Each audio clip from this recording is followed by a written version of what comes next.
यहां पर डोकलाम की चर्चा की है।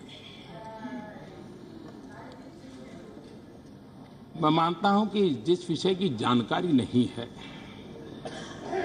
कभी कभी उस पर बोलने से बात बड़ी उल्टी पड़ जाती है।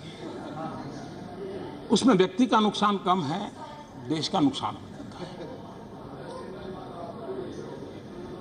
और इसलिए ऐसे विषयों पर बोलने से पहले थोड़ा संभालना चाहिए। हमें एक घटनाक्रम जरा याद रहना चाहिए। जब सारा देश, सारा तंत्र, सारी सरकार एकजुट होकर के डोकलाम के विषय को लेकर के प्रवृत्तिशील थी, अपनी अपनी जिम्मेवारियां संभाल रही थी, तब जो आज डोकलाम की बातें करते वो चीन के राजदूत के साथ बैठते हैं।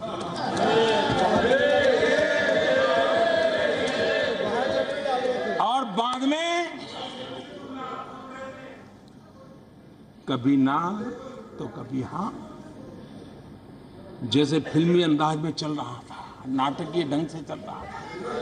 कोई कहता था मिले, कोई कहता था नहीं मिले, फिर कहते थे मिले, फिर कहते थे नहीं मिले। क्यों भाई ऐसा सस्पेंस क्यों? मैं समझता हूं, और कांग्रेस प्रवक्ता ने तो पहले साफ मना कर दिया था कि उनके उपाध्यक्ष चीनी राजदूत को मिले ही नहीं है। इस बीच एक प्रेस विज्ञप्ति भी आ गई और फिर कांग्रेस ने मानने के लिए मजबूर होना पड़ा, हाँ मुलाकात तो हुई थी। क्या देश के विषयों कोई गंभीरता नहीं होती क्या? क्या हर जगह पे बचकाना हरकत करते रहेंगे क्या? यहां पर राफेल विवाद को छेड़ा गया।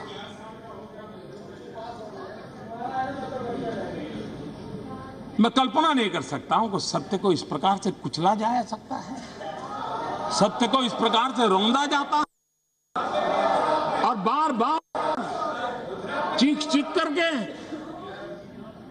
देश को गुमराह करने का काम।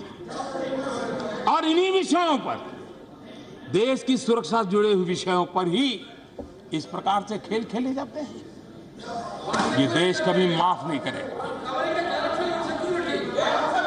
ये कितना दुखद है कि इस सदन में लगाए गए आरोप पर दोनों देश को बयान जारी करना पड़ा। मैं समझता हूं, और दोनों देश को खंडन करना पड़े। क्या ऐसी बचकाना हरकत हम करते रहेंगे क्या? कोई जिम्मेवारी है कि नहीं? जो लोग इतने साल सत्ता में रहे, बिना हाथ पैर के, बिना कोई सबूत, बस चीखते रहो, चिल्लाते रहो। सत्य का गला घोटने की कोशिश है, देश की जनता भली भांति जानती है।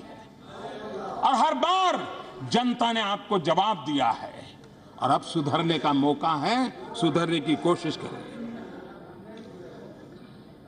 ये राजनीति का स्तर देश हित में नहीं है। और मैं इस सदन के माध्यम से अध्यक्ष महोदय जी, मैं देशवासियों को विश्वास दिलाना चाहता हूं, देशवासियों को आश्वस्त करना चाहता हूं कि ये समझौता दो देशों के बीच हुआ है।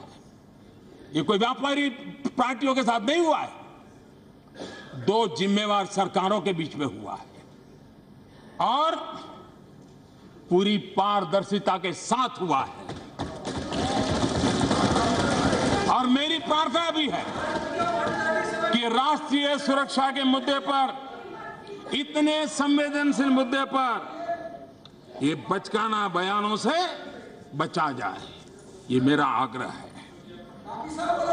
और नामदार के आग्रह मैं प्रार्थना ही कर सकता हूं, क्योंकि हमने देखा है एक ऐसी मानक प्रवृत्ति बन चुकी है कि देश के सेनाध्यक्ष को किस भाषा प्रयोग किया गया, क्या कभी होता है? क्या देश के सेनाध्यक्ष के लिए इस प्रकार की भाषा का प्रयोग किया जाएगा? आज भी